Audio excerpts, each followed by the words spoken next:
guys, Carmen here. I am a myofunctional therapist with a very successful, thriving global practice, which means I bring this important therapy to people all over the world who need it. And I also educate a lot, so that's why I'm here today. I'm going to be talking about facial development and its importance or relationship to chewing. Before I jump in here, I want to introduce you to Dr. Weston Price. So he was a dentist, and he was very fascinated with craniofacial development and their relationship to diet in different populations. So in the 1930s, he traveled around a lot. He studied a lot of populations. And what he found is those people who had not strayed from their native diet, so mainly those were indigent populations or maybe more populations that were more poor. So they had not yet been exposed to refined processed food. So a lot of these people, they were still eating their native diet. They were hunters, gatherers. They were chewing, really putting their face to work. And what Dr. Price found is that these people had beautiful, strong, great structured faces. They had room for all their teeth, including wisdom teeth. They didn't have all of these other problems that we see now, and they had nice, straight, beautiful teeth. They may have been poor, but they had beautiful, straight teeth all in their mouth. So there are many things that can affect craniofacial development. So that can be genetics, epigenetics, it can be nutrition, chewing, breastfeeding, tongue position, nasal breathing. Remember, I've talked with you guys before about nasal breathing, and it is so important. It puts an expansive force on the upper jaw. So when there is airflow through the nose, the maxilla is stimulated to grow. Now remember, the maxilla is this mid-face bone. This helps develop the mid-face. It helps control the shape of the face. It lowers the ceiling of the palate. So rather than somebody having a narrow, high palate, it kind of spreads it out and it brings the ceiling down. It makes the face wider. It removes what I call the speed bump in the floor of the nose. So if you think about it, the roof of the mouth is the floor of the nose. So in somebody who is narrow in their development, they're going to have what I call that speed bump in the nasal cavity. And a lot of people complain about problems with congestion. They have chronic sinus problems, that kind of stuff. So definitely we would like to see people develop with their face a little bit wider and that palate not being so narrow. Now, I get asked by parents a lot how they can encourage adequate craniofacial development in their children. And I say chew, chew, chew. In today's day and age, we give our kids applesauce, smoothies, pureed baby food, milkshakes. You know, we cook everything to death. We chop everything into little teeny tiny pieces so that our babies don't choke, which I get that. But if you are unfamiliar with the baby-led weaning, it's a popular, it's a trending or re-emerging, I think it really is re-emerging, program today where parents are just letting their children use their fingers, so that's good for fine motor skills, but letting the kid choose to feed themselves. So a child is going to have better craniofacial growth if they are encouraged to chew. So I tell my parents, don't cook everything to death. Don't chop everything into little pieces.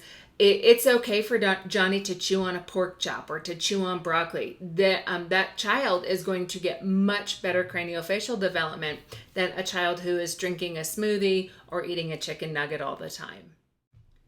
Another thing I encourage parents to watch for is misguided craniofacial growth. So this can be a lot of crowding.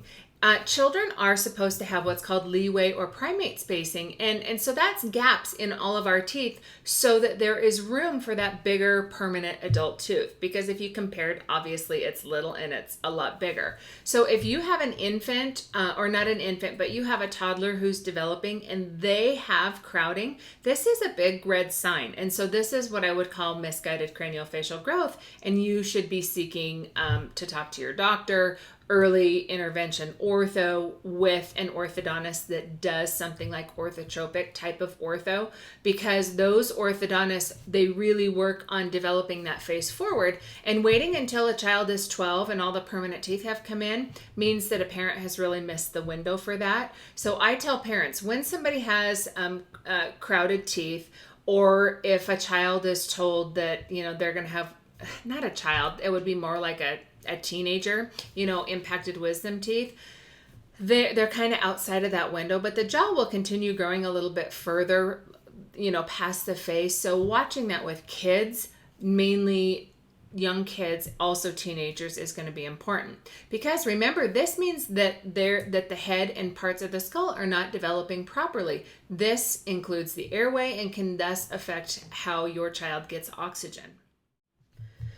So what can you do if you have concerns about your child? So I just gave you a couple ideas. You can make them chew. Make them chew, make them chew. If they love beef jerky, give it to them. Give them stuff that will just simulate that growth of the bone.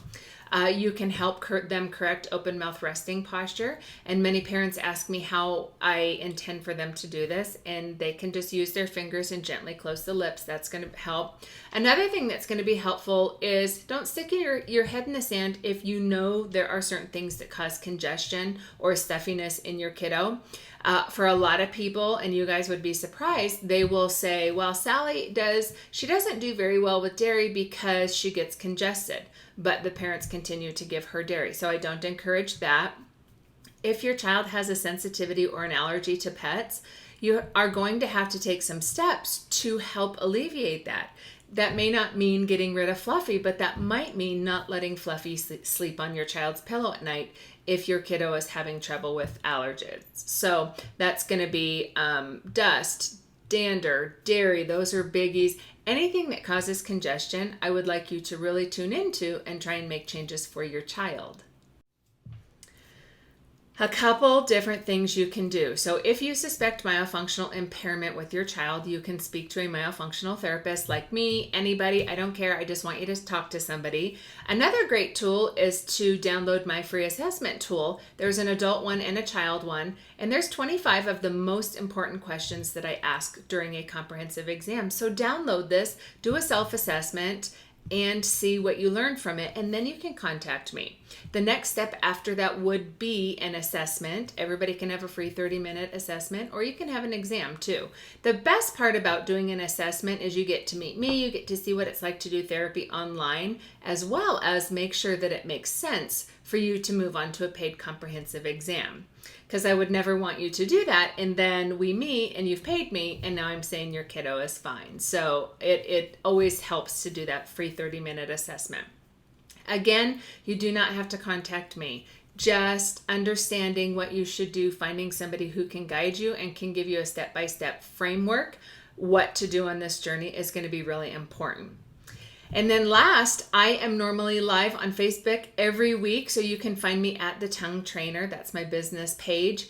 And I'm normally there Wednesdays at 11:30. I talk about all the things Myo, so I dive deeper in a lot of things. I answer questions, that kind of stuff. Or you can go to my blog, which is myofunctionaltherapyforyou.com, and that's the number 4, the letter U.com. There's a ton of information there. There's my blog. There's lots of information. So if you can't make it to my Facebook Lives, I record them and I put them there for you. The last thing that you can do is share any useful information. We're on YouTube. I have the Tongue Tie and Myofunctional Therapy support group, so that's really great if you want support from other people, both professionals and the lay public. That's a great place. And you can always find me on social, Facebook, anywhere that you need me. So I will see you in your next Myo Minute. Bye for now.